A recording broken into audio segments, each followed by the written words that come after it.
Hello, everyone. I am so happy that Kenzie Allen is here to read poems for us tonight. Yes. Thanks so much for coming. My name is Matt Donovan. I'm the director of the Boutelle-Day Poetry Center here at Smith. I definitely want to extend a special welcome to everyone who's joining us online, too. We've been looking forward to this event for a long time. I'm incredibly excited to be hosting poet and multimodal artist Kenzie Allen this evening.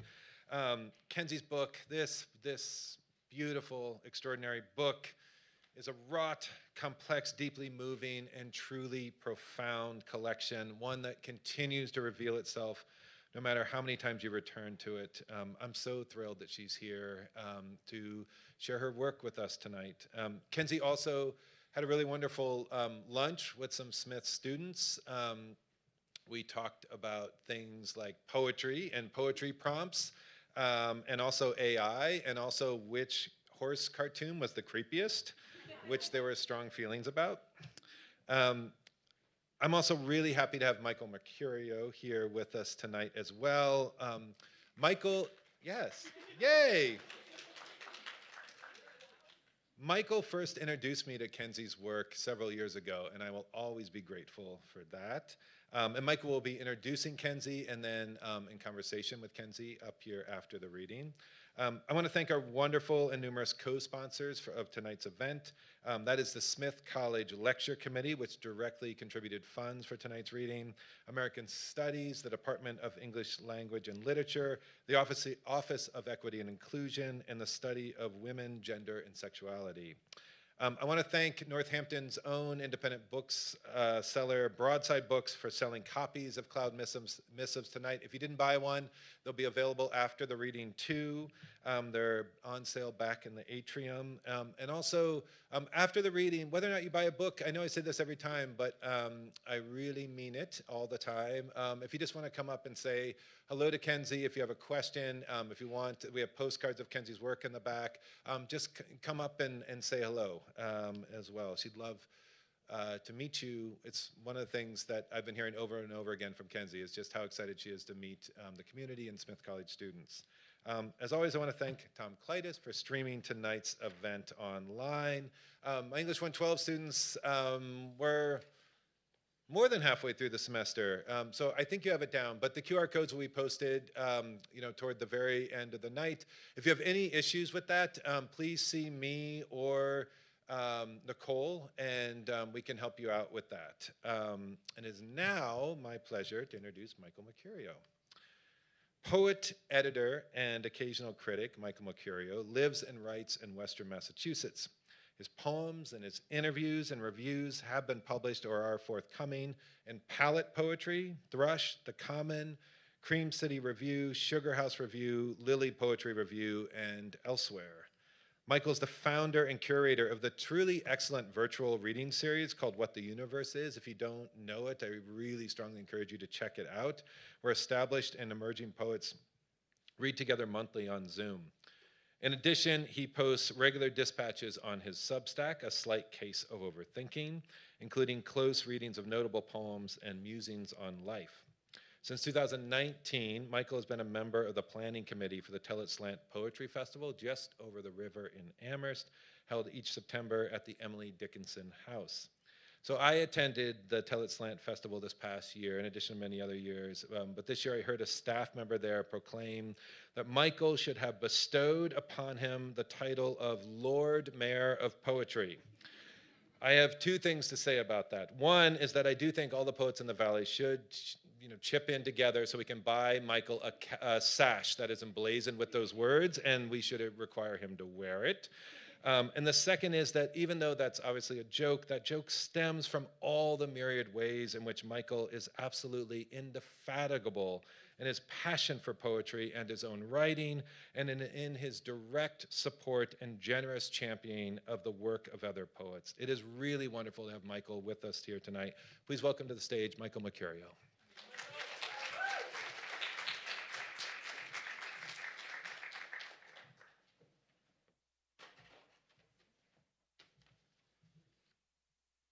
Thank you, Matt, for that incredibly embarrassing introduction. I am going to try to live up to it now, and I hope that you'll all still vote for me in my re-election. It's a tremendous honor for me to be here introducing Kenzie Allen tonight. Kenzie is my best friend forever in poetry.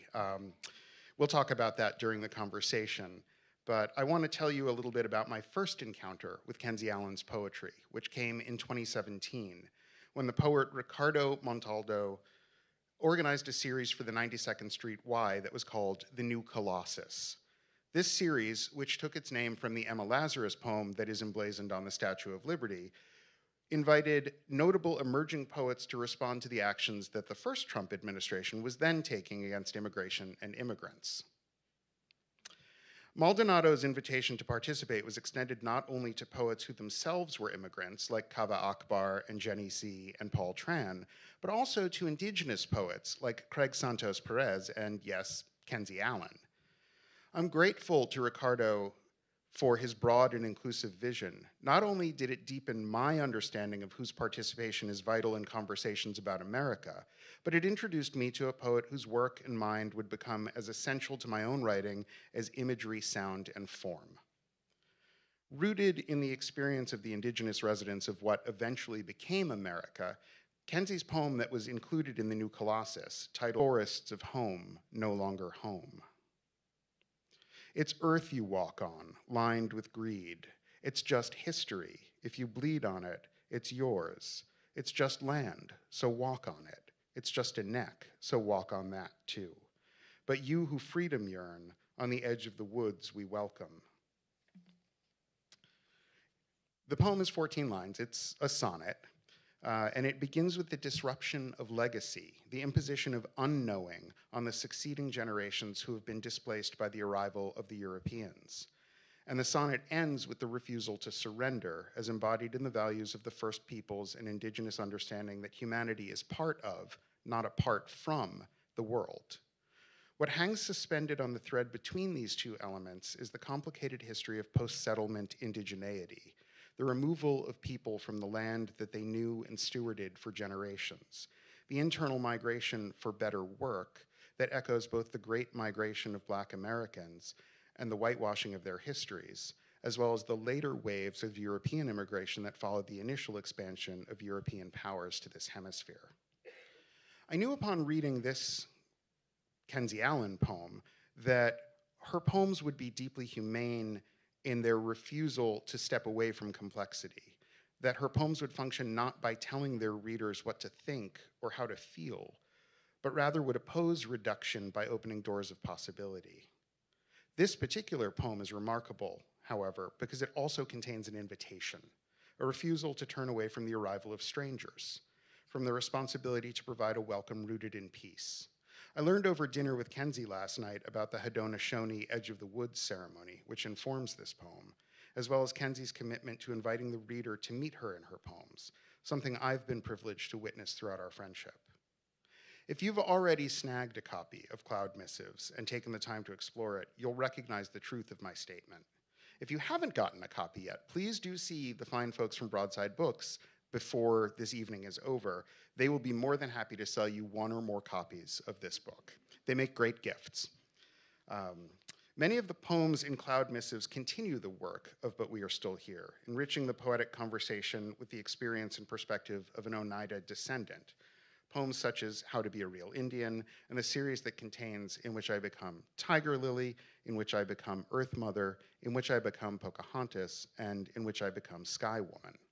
These and other poems in the book engage with tropes, both cultural and pop cultural, about indigeneity. And in these poems, Kenzie's tremendous wit serves as a scalpel, slicing deftly through layers of unexamined cultural assumptions to reveal a truth that has been obscured for too long. That's not the only work being done in Cloud Missives, however. There are also poems rooted in Kenzie's training in anthropology and in opera, and there are love songs galore. Each of these poems teem with emotional and intellectual insights, and when you engage with them, you're invited to experience the richness and complexity of the world in a new way. It's my pleasure now to invite Kenzie Allen to the stage.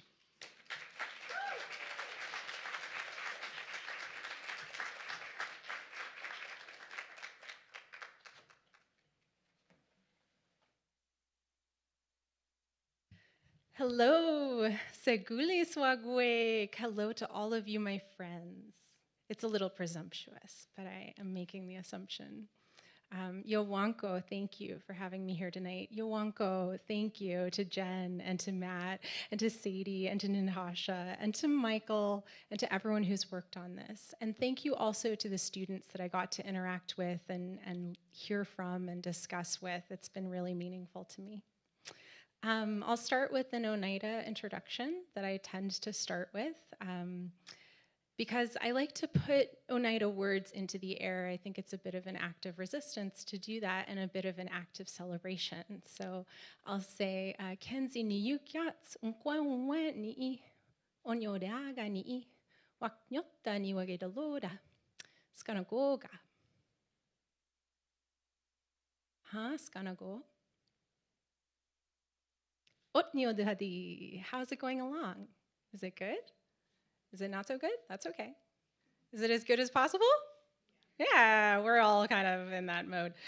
So I said, my name's Kenzie. I'm Oneida. I'm Haudenosaunee, and I am Turtle Clan.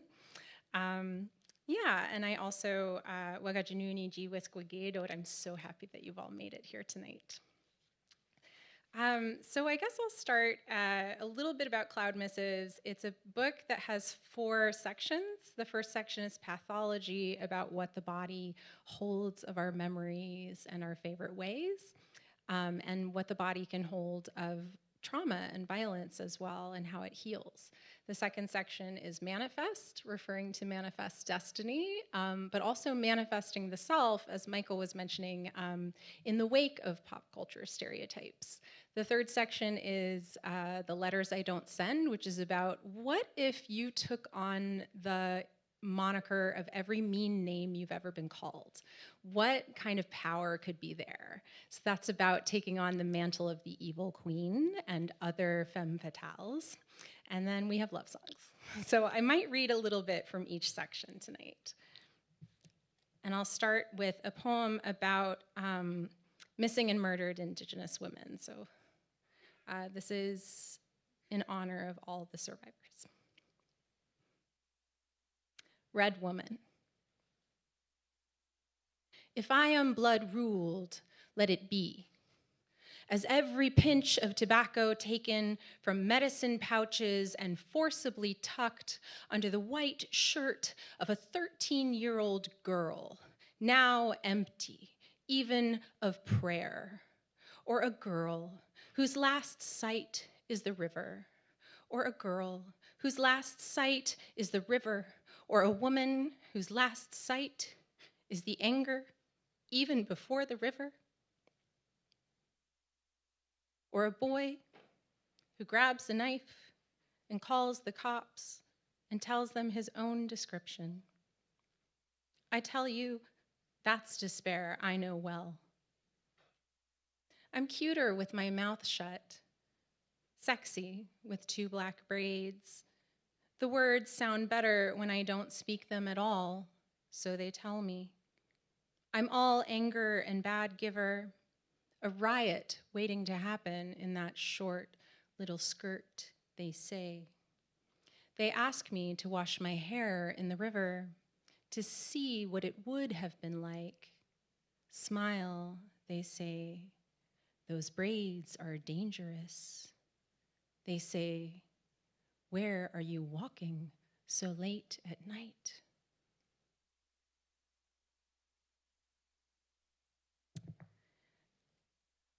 I had told you a little bit of a fib in that I thought I was going to read some from the first section, but I'm not. So this is a little flavor of the first section, however, which is a lot about bones. I studied forensic anthropology in college, and so this is a poem about repatriation. There's a long epigraph about the Native American Graves Protection and Repatriation Act that was only passed in 1990. So we're still working on reclaiming our connection to ancestors. No matter how long someone has passed away, they're still your ancestors, they're still your family. So this is repatriation, and I won't read the epigraph, but it's kind of just a lot of legalese, and that seems to be antithetical to the way that I experience it. So this is repatriation. Sun-bleached bone and sticks wrapped with the skins in which we loved them, or nestled and charred by the broken hearth, clutching the wing of a swan to ward spirits, or wormwood, beechwood, cherry oak, pine, slatted and nailed neatly under 6 feet, or in hard times, even stacked above one another, so that the bodies collapse like floors of ruined buildings, sighing into the coffins below. Or piled, piled, piled, piled, piled, piled, nameless, done in, piled, piled, piled, piled, buried over quickly in the night, or in personal collections, in trophy cases, or in pieces, piled, cataloged and inked with the smallest numbers along the cranial spline, packed amid boxes in the Longhouse Museum, until proper funding can be acquired for a proper display. Red taped and returned, gathering dust, far from the longhouses you knew.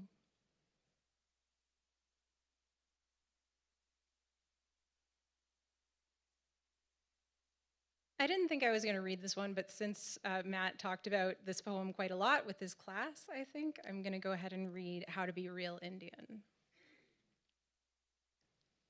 True story, all of this, by the way. All of it. The first time someone asks you how Indian you are, lie. On the blacktop, the soccer field, tell them 100%.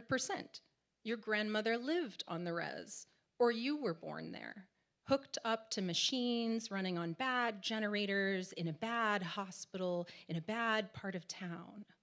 Say you dream in Oneida at night. Show and tell them Rose Rock and Kachina. Give them exactly what they ask for the first time.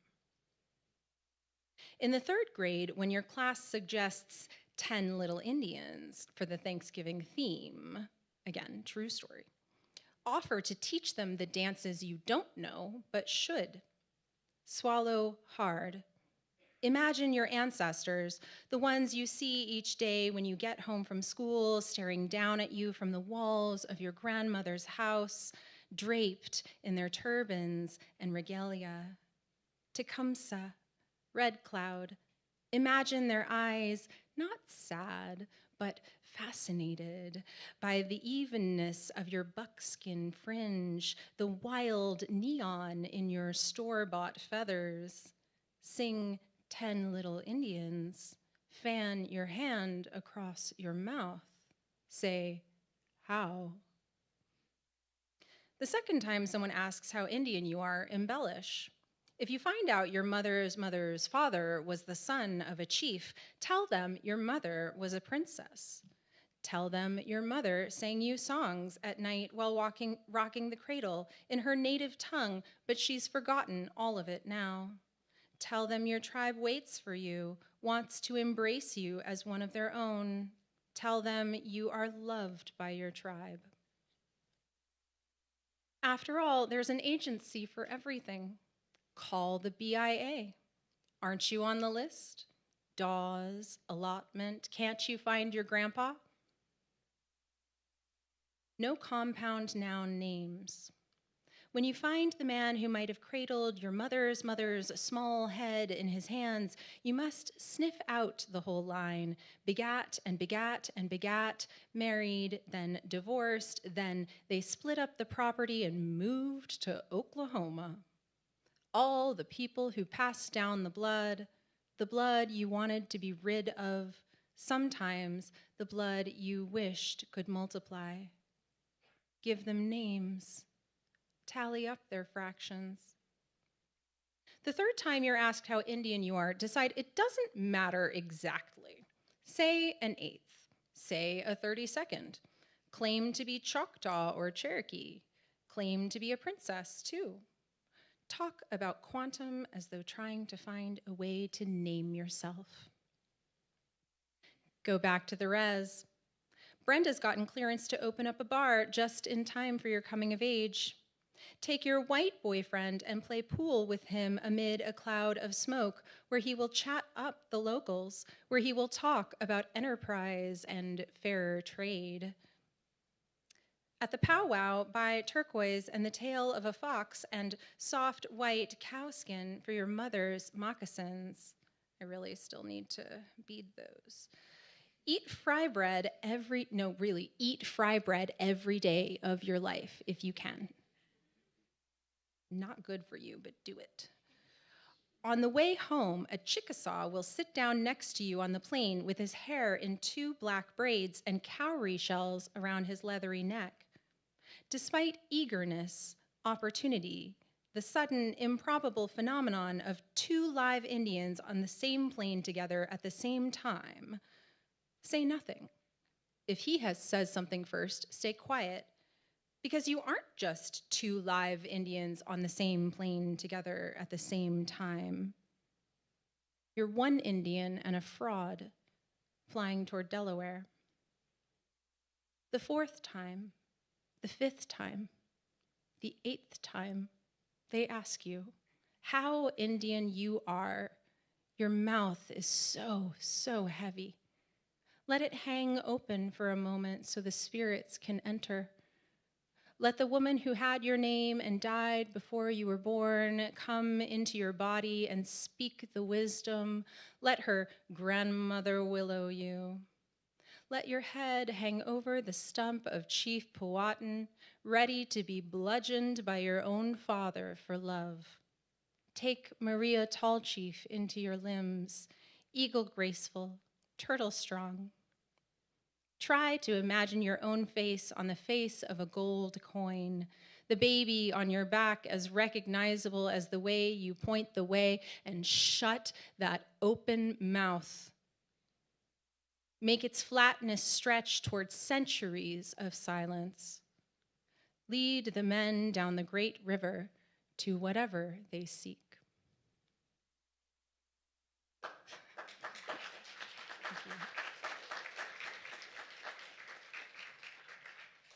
I think we need a little levity, so how about an Indiana Jones poem? Yeah? All right. So this is also a true story.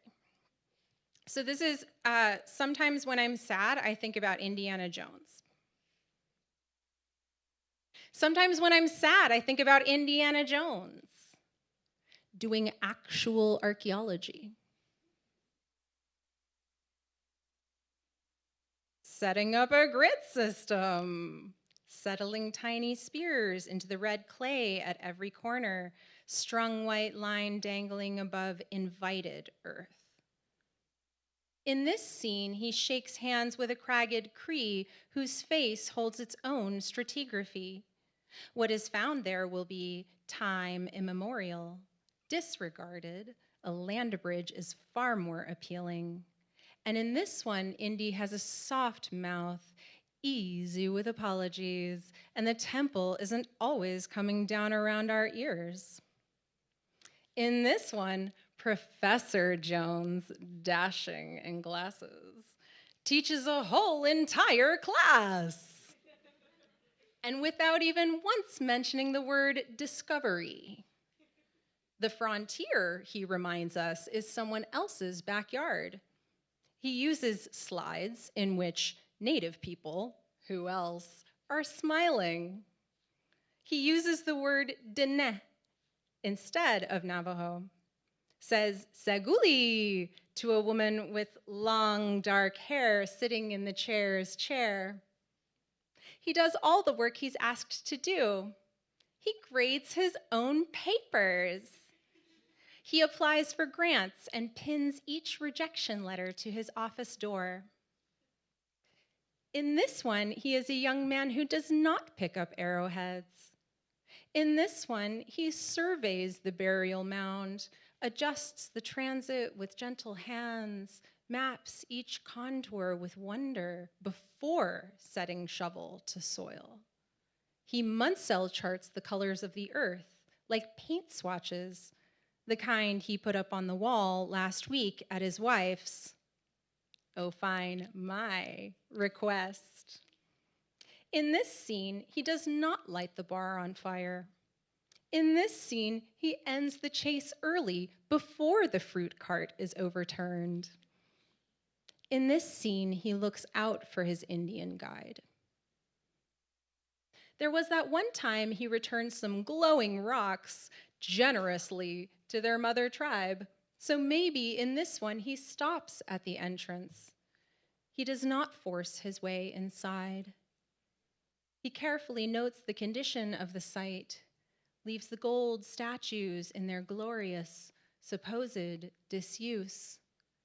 But what story would that make, to leave a thing better off alone?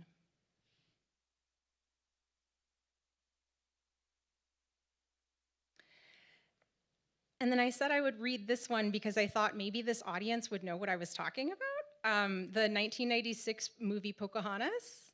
Yeah? We're like ready? We're there? Okay. All right. I have so many thoughts. Okay. So this is in which I become Pocahontas, or it's in which I become, and then in parentheses Pocahontas, TM, because again, we're talking about the Disney's Pocahontas, not Matooka, just to be clear. So this is in which I become Pocahontas. Well, what else would I paint with?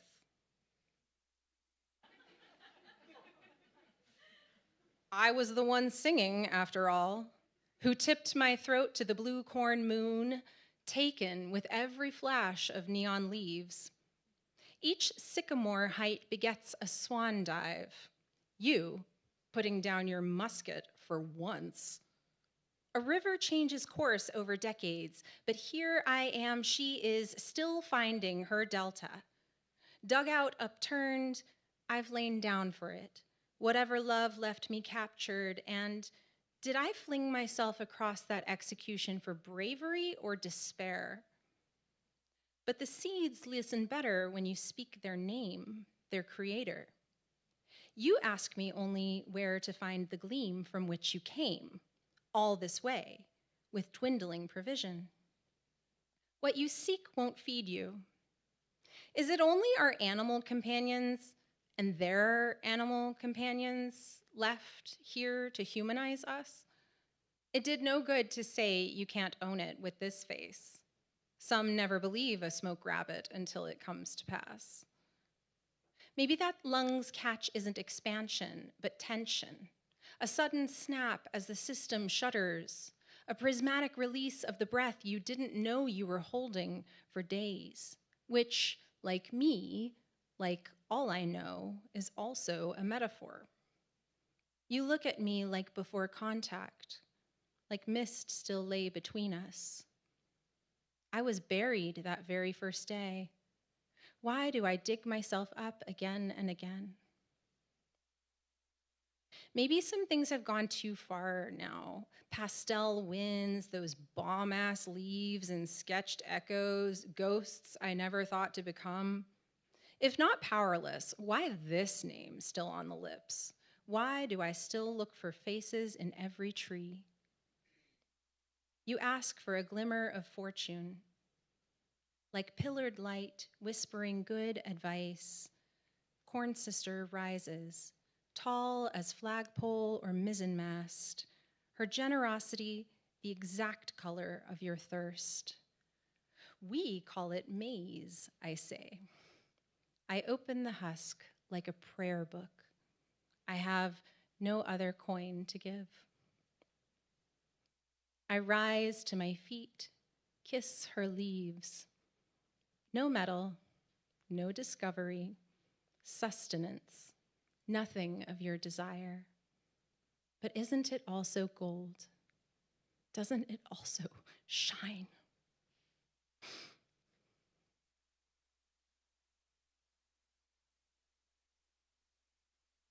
I was going to read some letters I don't send, but I'm sort of like not in the mood. So we're going with the vibes today.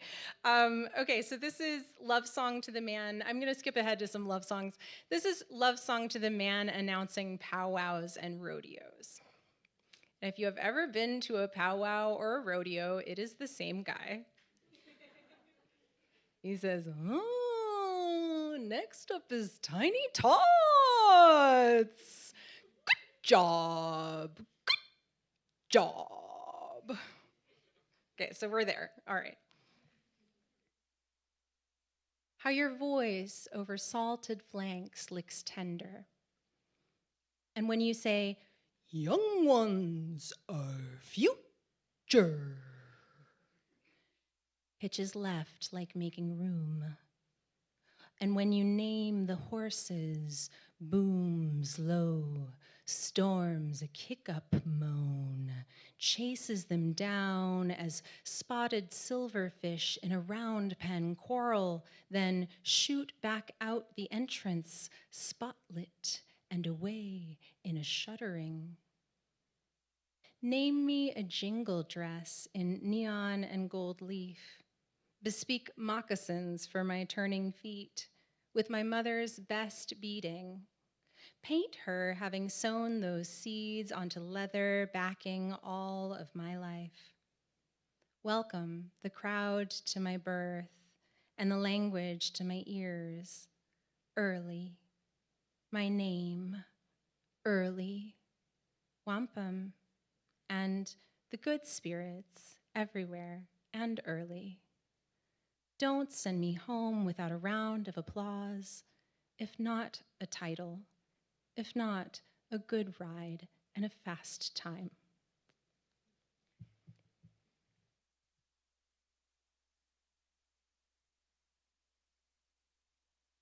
So I always like see people doing that where they flip through the books and I'm realizing they just like sort of lost track of things and I've just done that. Okay, so this is Love Song to the Alpacas of Solomon Lane. Solomon Lane is a street in my hometown of Midland, Texas. So I need you to try to imagine some alpacas, like full-coated alpacas, just hanging out in a random yard in West Texas. Very ubiquitous there. They do have friends. I checked on them recently. They're still there. They have miniature pony friends that hang out with them and keep them company. So this is the love song to these very specific alpacas of Solomon Lane. I know nothing about alpacas. I feel like I need to preface that.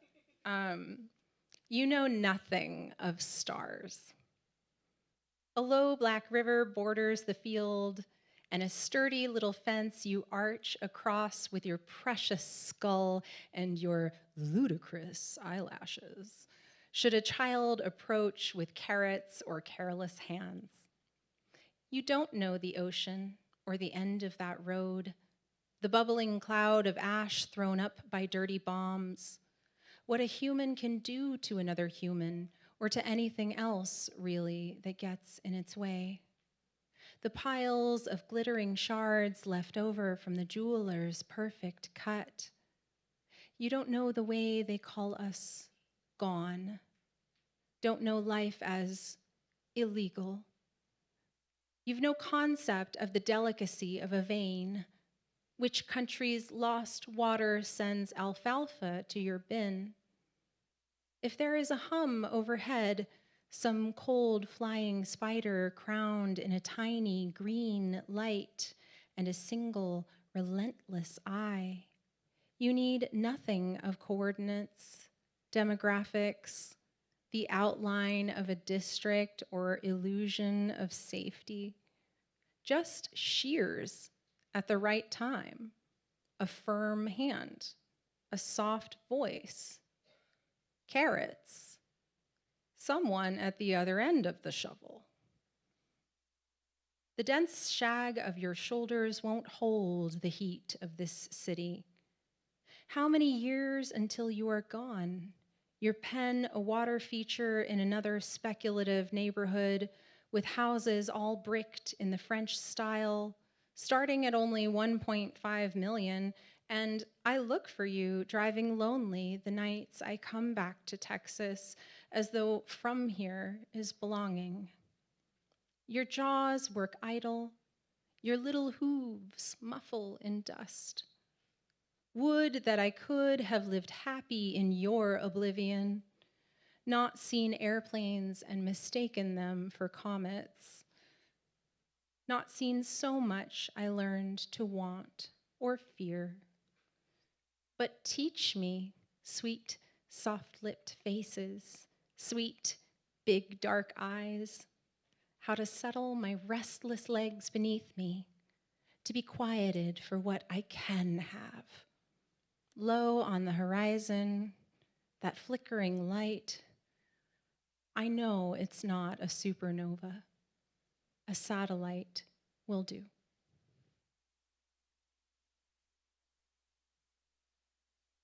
I think I'm going to read a couple new ones.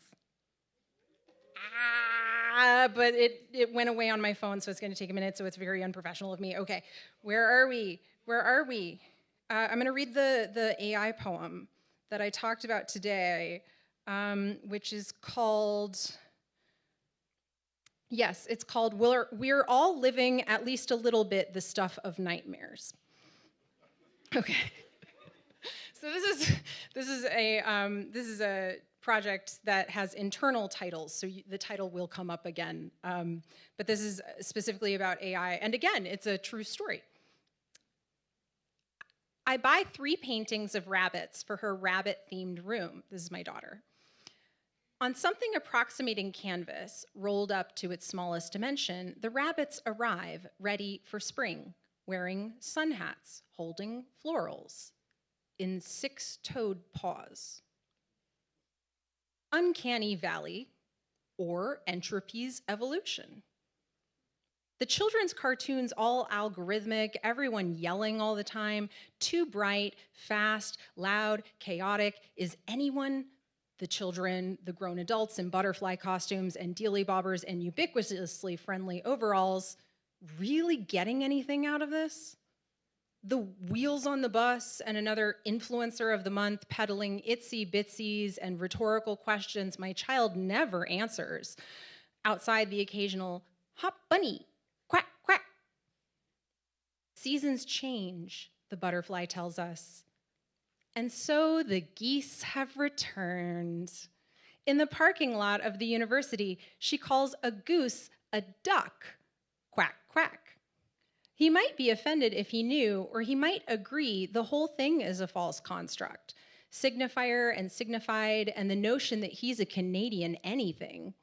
But come on, she's got the gist of it. The outline of a feathered body, leathered limbs, sinuous neck, of course, the telltale bill in lieu of beak. The strawberries on her sleepwear feature white, not yellow, seeds, and also, it would seem black holes where the seeds should be. I don't have that phobia about holes, or I thought I didn't have that phobia about holes, but we're all living, at least a little bit, the stuff of nightmares. The rabbit's eyes are limpid as anyone could wish, perfect ratio of eye socket to skull, and the paws merely recognition of a rabbit so rabbity as if it began to outgrow best in show. In fact, to ask us if this isn't the real ideal, the most rabbity rabbit of them all.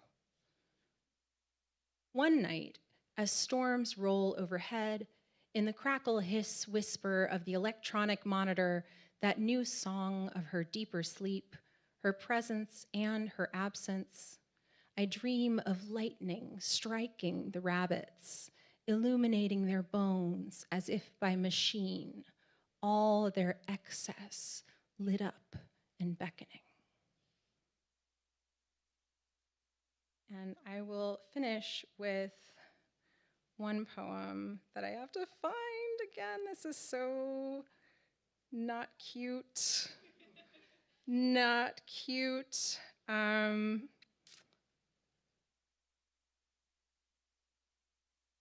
do I have to actually search for it? Yes. Light you need. I actually don't know how this works. Okay. All right. Switching gears. We'll read the other love poem I've written to my husband. When I say I love you, this is what I mean. Perhaps these words too will vanish. The electricity will fail, memory cards corrupt, the generators run down, and even the pages decompose eventually, or they burn. I am no Greek, kept alive in libraries or the minds of curious men. These equations I write, not vital to our survival or progress. My telomeres will weaken. I'm not immune to age. And if I want it remembered, the way you asked my skin to sing for you, or how your scalp locks the scent of Oregon, the lookout tower, the flames just past the horizon, I can't hold it or make it stay, no matter how clever my pen, my fingers at keys. Your arms will fade from knowing. The particular blue hunger of you debauched in the confine of colored ink. Somewhere there's a museum of best mixes, azure, lapis, mummy, and ochre, lined on shelves in glass vestibules preserved for future study. There are interns dusting each collection, responsible for keeping the markers in good repair. So if I am the servant, whittling time, only to have it return out of knowing, if my body stains the air and settles on cruets or seeps into rags to become the perfect brown dunes and their shadows, my innards, the crimson cloak on a worshiper, if I am the pigment and the vessel, why not blue? Why not the light through the fogged air of that mountain? Why not memory engraved in something stronger? A stone arrow to arms that were and are good.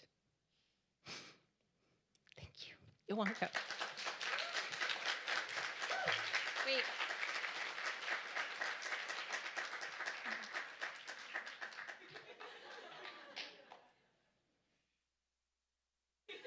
Thank you all for going on this journey with me.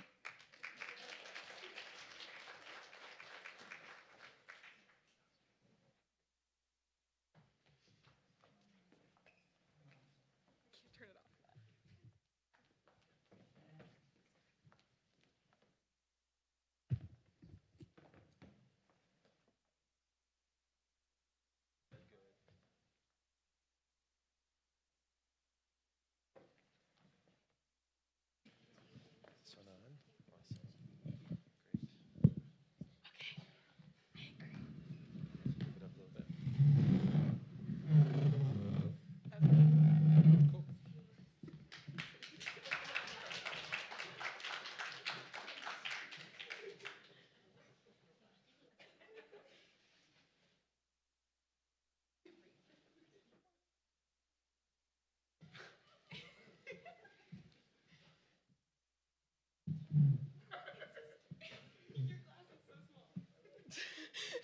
My glass is very small because I am not the focus here.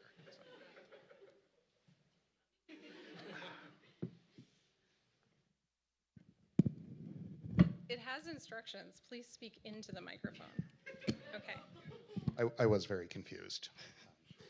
I'm going to hold this so I don't feel like I'm, William F. Buckley in 1968 talking on PBS or something. Thank you all, and please give another round of applause for Kenzie. Thank you guys for being a great audience. I'm a little overwhelmed sitting here across from Kenzie because, as I mentioned, Kenzie and I have been friends for some time. We met in 2017 on Twitter, back when Twitter was a site where you could actually connect with people. Twitter used to be cool. And yet yesterday was the first time we met in person. Yeah. So it's been a long time, and we do talk frequently, sometimes multiple times a day, but life had conspired to keep us not in the same physical space until just yesterday. So You guys, internet friends are real. we're real. But it feels like the culmination of a long and wonderful evolution of friendship to be sitting here across from you and to have the chance to talk to you tonight about the work that you do and the community that you have helped build. So I don't know where to begin, so I guess I'm just going to start at the beginning.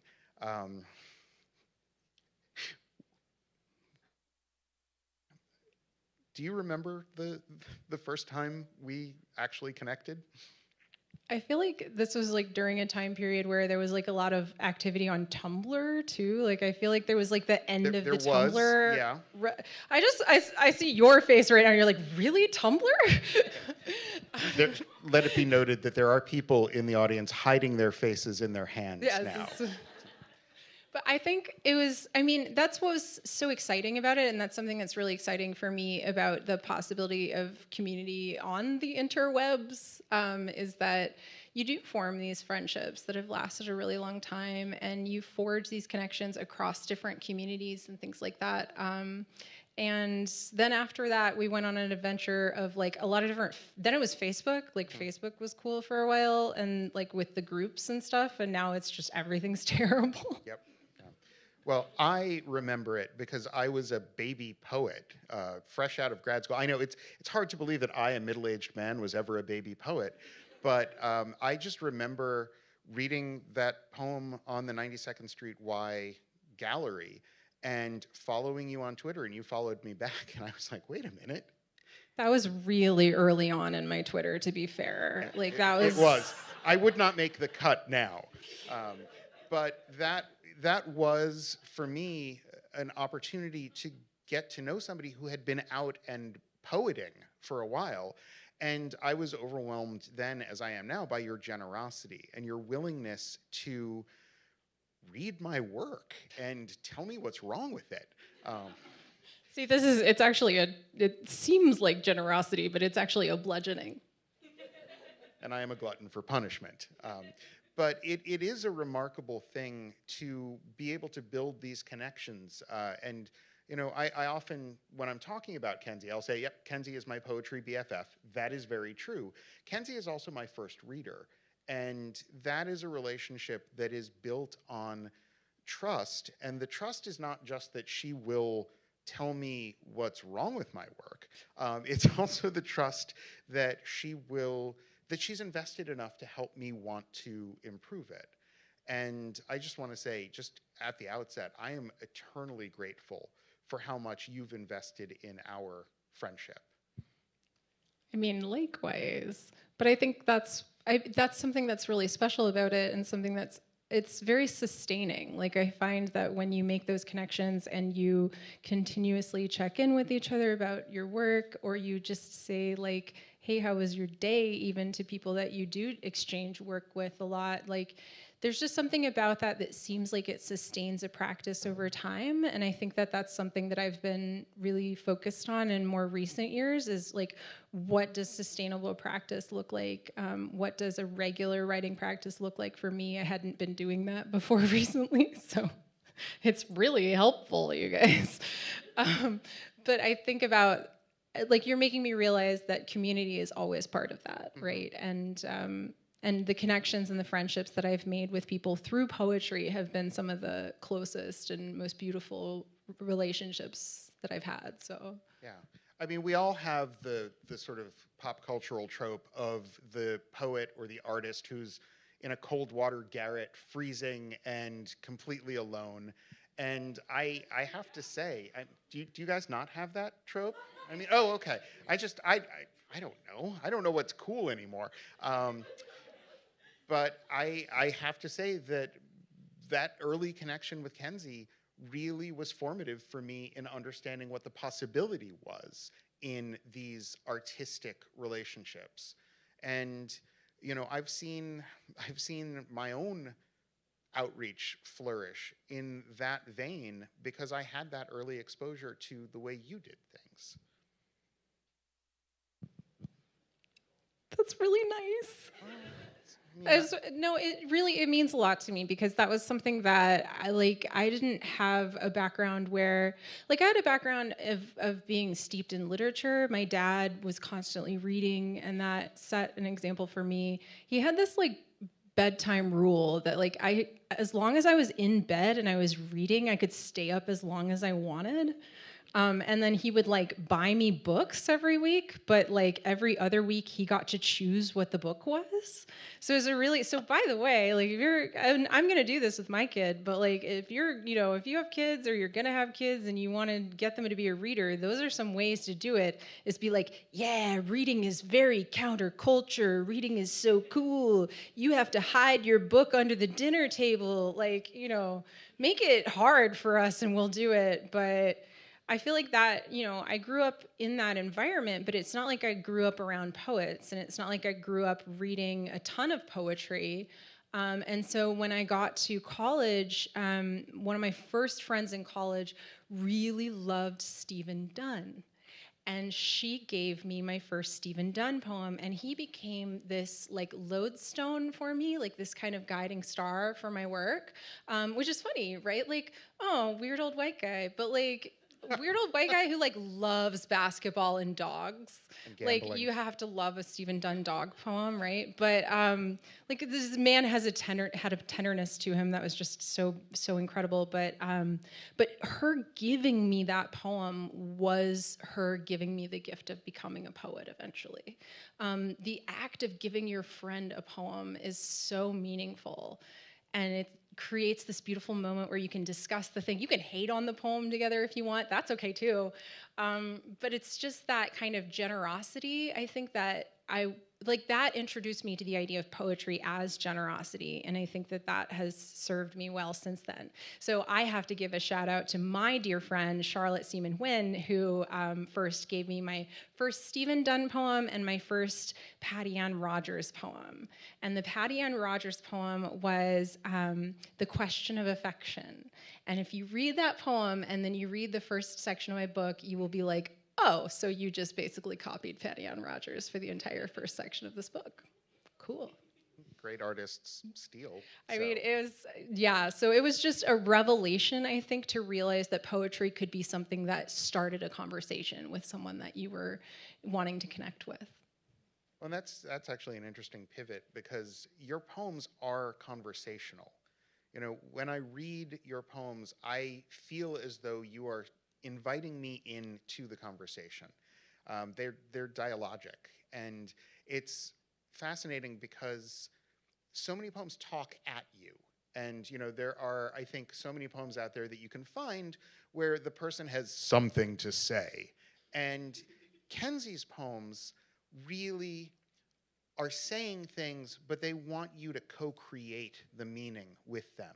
And I think you get that a little bit from Dunn and a little bit from Rogers. I see a lot of similarity between the complexity of Stephen Dunn's poems and the complexity that works in your poems. That emotional complication that runs through a Dunn poem is not terribly far removed from the emotional complication that runs through so many of your poems. Your voice, your style, but it's that same refusal to reduce emotions, to let them be either flattened into sentimentality or to be an attempt to overwrite the emotions of the person who's reading the poem. That is something that I have always loved about your work, and it's something that when you were putting together Cloud Missives, I don't want to brag, but I'm going to, I got to see every iteration of You saw like almost every page like as it was happening. Yeah. Yes, yeah. And let me tell you, that is an incredibly cool experience to be a sounding board for somebody who's putting together a collection. If you are a poet or you have poets in your life, find your way to that because it's a lot of fun. But I got to watch you working through the choices, the craft choices and the emotional choices of putting that collection together. And I was in awe of the vast number of possibilities that you were able to entertain for each poem. I want to ask you a question about that. And it is going to be, how do you do that? How is it that you keep track of and maintain this internal conversation about these choices you're making in a poem? I mean, you would send me drafts where there would essentially be sections in parentheses where there would be 3 or 4 words that you were trying to choose between. Yeah. And sometimes they'd be grayed out. And so you have a whole... I have a whole system. Yeah, which I have now learned. But it's just fascinating to me because when I'm writing, I'm plodding along and I'm not thinking 6 moves ahead. But okay, but you're still not seeing like the very first drafts of those poems. Like, I hate to break it to you, but you only get to see like draft 2 or 3. No, but I think that that's something that I do advocate for now, is that I do this thing where when I'm drafting, and you can come back and kind of revise that later. So I put brackets around anything that I'm like not sure about, or I know I want to come back to it later and look back at it again. I gray out words where I'm like, it's not quite the word, or I'm not sure about that word, or it's a weasel word of some kind. So I like know to go back to that, and then I will like kind of be like, it could be this word, it could be this word, it could be this word, it's not any of those words, but I'm just going to keep them on the table until I figure out what that is. So I do have like these drafts that have like lots of weird internal notes on them. I hate track changes. I could really just do it with track changes, but I can't get my head around that. Not I want it everyone. like, I want to be in the mess. So yeah, I do. I use placeholders, and I kind of like once it's on the page, I can kind of see where the threads are as far as the structure. It kind of just makes sense to me. But then it's more about tweaking, and it's really dialing in and just like hassling the poem, actually like harassing the poem in a way. I don't think of what I do as a very peaceful thing. Like, is your poetry peaceful? My poetry is anything but peaceful. But I think it's also kind of, it's been different the longer I've done it as well. And so that was something that I kind of had to, for a long time there, and you witnessed this, I was like, how the heck do you write a poem? And like every time I would sit down, I had no idea how to do it.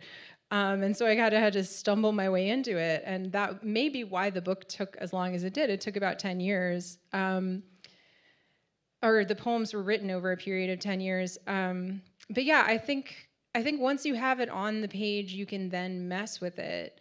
But once you have trained your brain to do this kind of thing over and over again, I really am a believer now in not like a daily writing practice per se, but like a really regular, like intentional writing practice.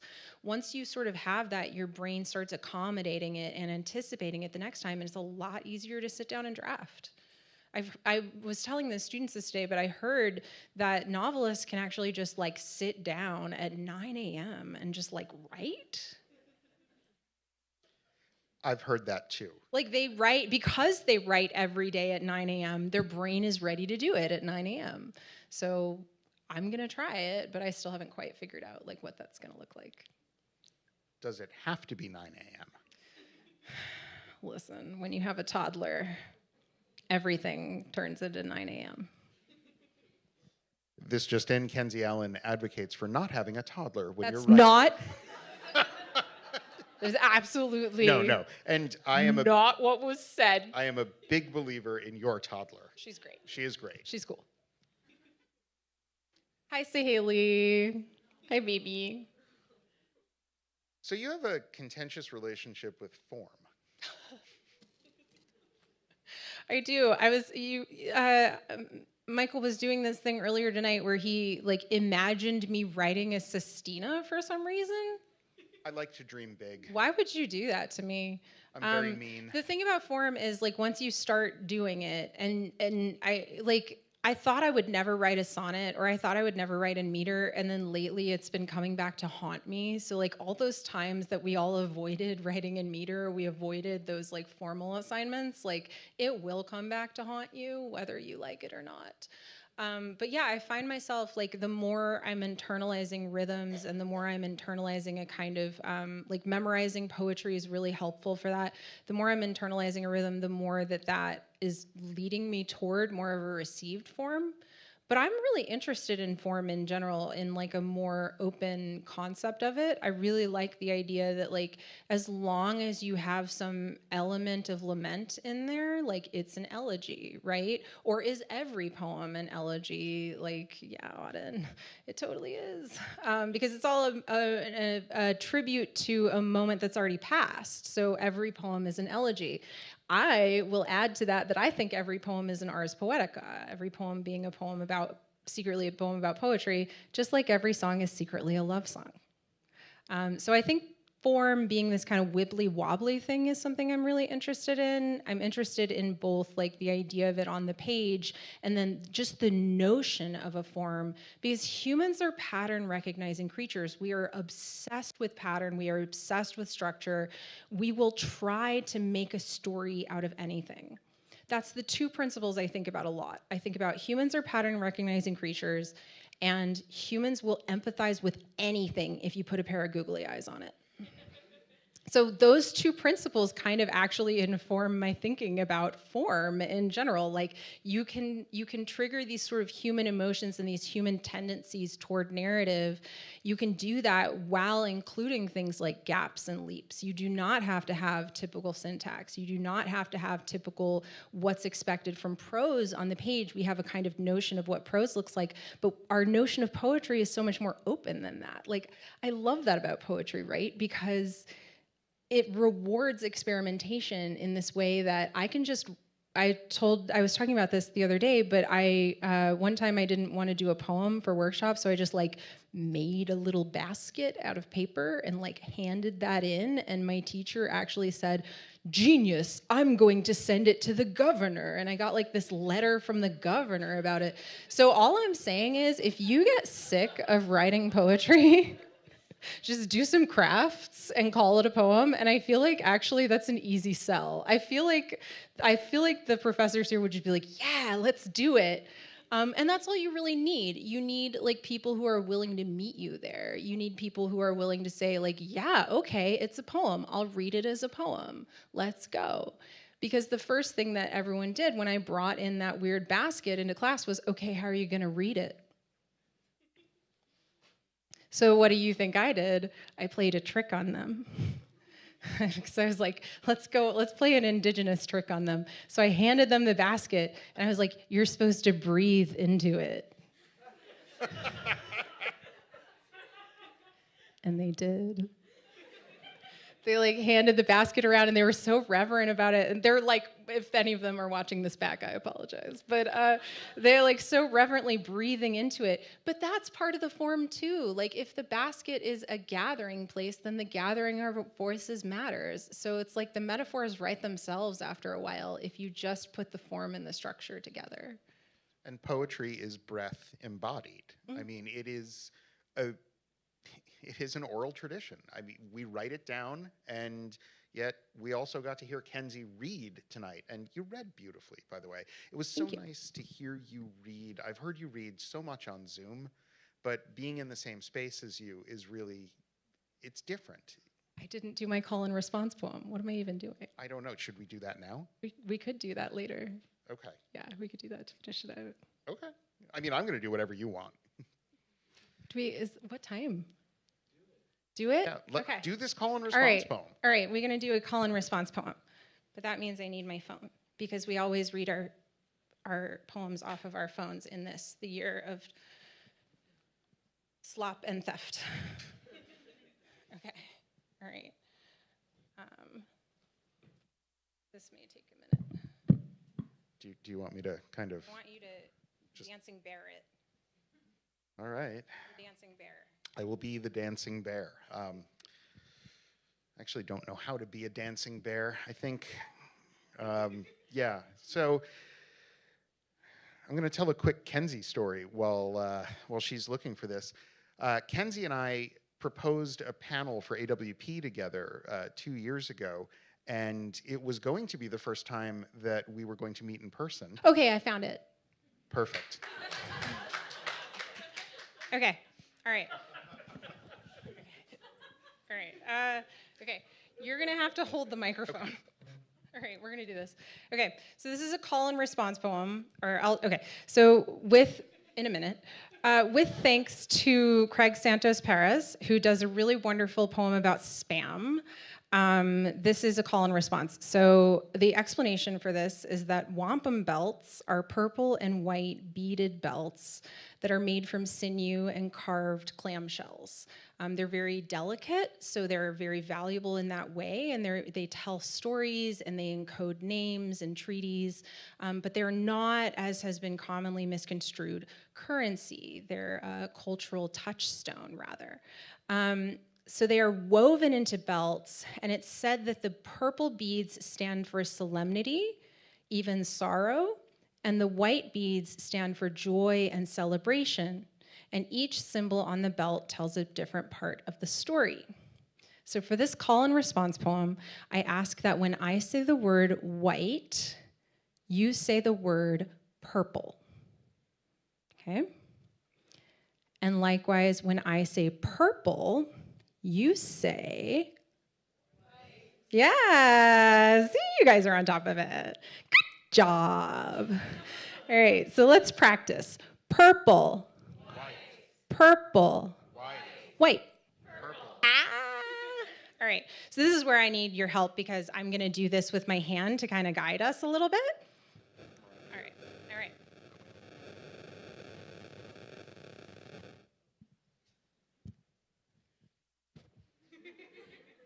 Thank you, Abby. Let's practice. Okay, we practiced. Okay, here we go. The poem is called Woven. Purple. White. Purple. White. Because celebration and solemnity are in balance. Purple. White. White. Purple. White. Purple. Because we are weaving our wampum belt. Purple. White. White. Purple. Side by side as we go down the river. Purple. White. Purple. White. Each in our own canoe. White. Purple. White. Purple. Because we are still here. White. Purple. Because they tried to kill us. Purple. White. Purple. White. Because they tried to erase us. Purple. White. Purple. White. Purple. White. Because they tried to silence us. Purple. White. Purple. White. Purple. White. Purple. White. Because they are still trying. White. Purple. White. Purple. White. Purple. White. Purple. Purple. White. Because we honor the shells. Purple and White. in all their faces. White and Purple. their phases like the moon. Purple. White. How she pulls the tide. White. Purple. How she cradles their bodies. Purple. White. And our bodies. Purple. White. Because we are weaving together. White. Purple. Ourselves together. White. Purple. Together ourselves. Purple. White. White. Purple. Purple. White. White. Purple. For solemnity and joy. Purple and White. for solemnity and joy. Purple and White. for sorrow. Purple and White. for celebration. White and Purple. for all of us. Purple and White. white and Purple. purple White. white and we are telling the story.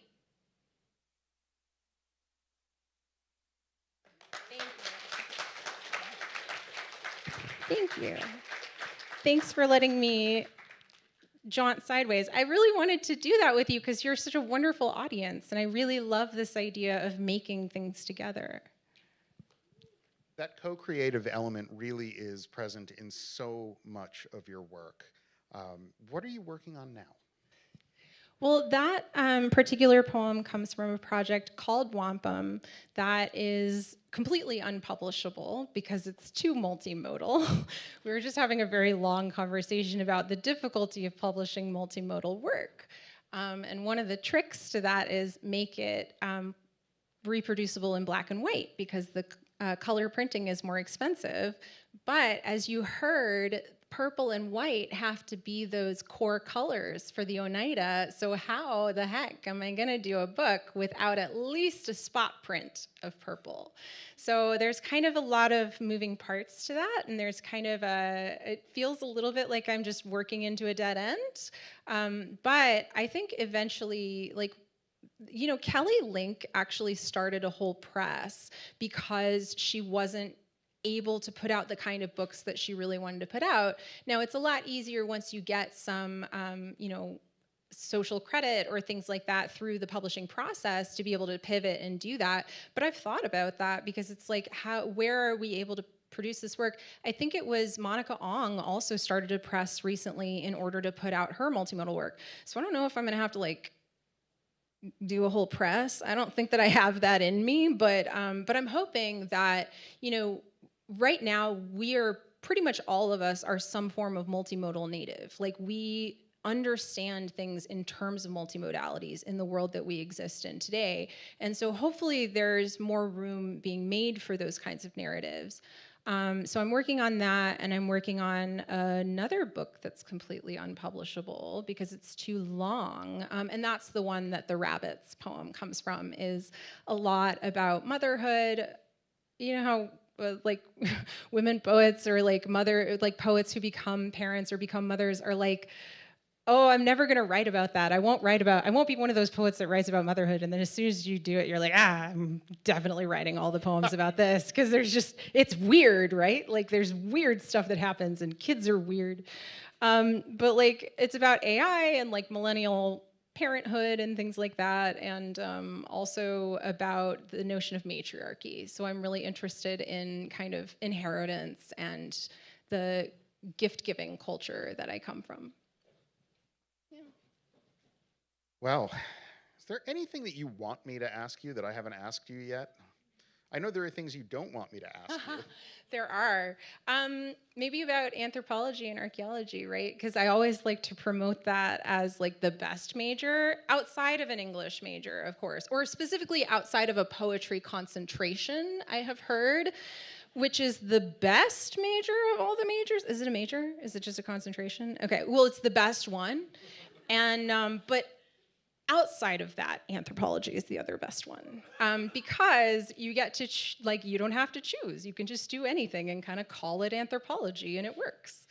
So that was my take on it, and I think that has served me really well in terms of being a kind of foundational space for my work, because there are a lot of figures in there. There's a lot of like conversations and things like that. I think I'm just really interested in people. Yeah. I'm also I think you are too. really interested in animals. Well, you're also really interested in storytelling. I mean, a lot of your poems are strongly narrative. And I have a recollection of a conversation we had one day where you messaged me and said, "What is lyric poetry?" And I did not have a great answer for you. But your poems are strongly narrative. You do have this anthropological understanding of story as maybe the core human technology. Yeah.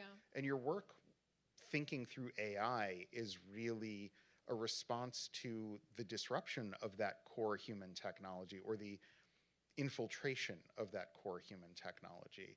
But when I think about Cloud Missives, I think about how many of those poems are narrative, how that book is not, no one would ever call it memoir, despite the fact that Kenzie kept saying, this is a true story. Yeah, no, the whole thing is true. Yeah. But it's not memoir, and yet it's narrative, and you can trace the narrative arc of that book. There was something that happened like when I was putting the book together that I didn't really realize like what the book was until I had to do like this author questionnaire for Tin House, and they asked you like, tell us what the book is about in 200 words. And I was like, oh my goodness, that's a nightmare. But doing that was really helpful, actually. It really helped me align what I thought the book was about, but it also helped me realize like, oh, wow, I thought it was about this other thing, but it's not. And so doing that work is what helped me see that the 4 sections were their own like miniature narratives within this larger narrative. And I had to do that by kind of talking about like what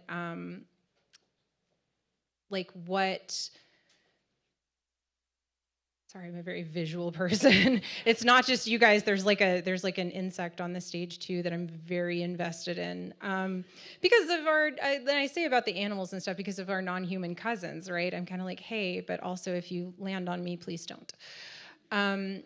No, I think it took a long time to figure out what that book was about, and I still am figuring out what it's about. When people come back with reviews and things, I'm like, oh, that was in there. It's not that it wasn't something I was thinking about. I just didn't have a way of articulating it outside of the poems itself. I think it's really good. It's a really good exercise to try to articulate like what your work is about outside of that. I recently asked my students to do project descriptions they're supposed to work on a long-term project as part of our class, and I asked them to do project descriptions, and it was tough going because I think they were sort of like, what do you mean by that? And it's just writing down your thoughts. Like it's just writing down sort of a roadmap for yourself. And I think taking notes on your own work and your own poetics at any given time can be a really, really good investment in your work. Yeah, it's interesting that you say that because I've taught workshops for visual artists on how to write artist statements, and I've never somehow thought to do that with poetry. And you know, I've had friends who are screenwriters who have to have an elevator pitch, but we don't think that way in poetry. Part of it, I think, is because nobody's expecting to sell a poetry book in an elevator. Well, I will say the Tin House questionnaire actually had the phrase, "What's your elevator pitch?" Huh. Yeah. So it's a thing. I mean, the thing is, we are here to sell books at the end of the day. You know, please buy my book. But it's also, we're here to start that conversation with someone. That's what I really believe that a poetry book can do, is it can start a conversation with someone. And I really want to have those conversations with all of you guys. Like, I want to know what you go off and write, right? Like, I want to know what things would you write your love songs to? Like, that's something I'm so excited to learn about. So if anyone goes off and writes love songs after this, please tell me what you wrote your love songs to. Yeah, in the same way that your work is in conversation with Stephen Dunn. Your work, all of you, those of you at home, those of you who are here, can be in conversation with Kenzie, and I think it should be. I think that's probably a good place for us to call it let's tonight. go. Let's be in conversation. Yeah. Get out there and write. Thank you guys so much, Yoanko. Thank you. Thank you. Thank you.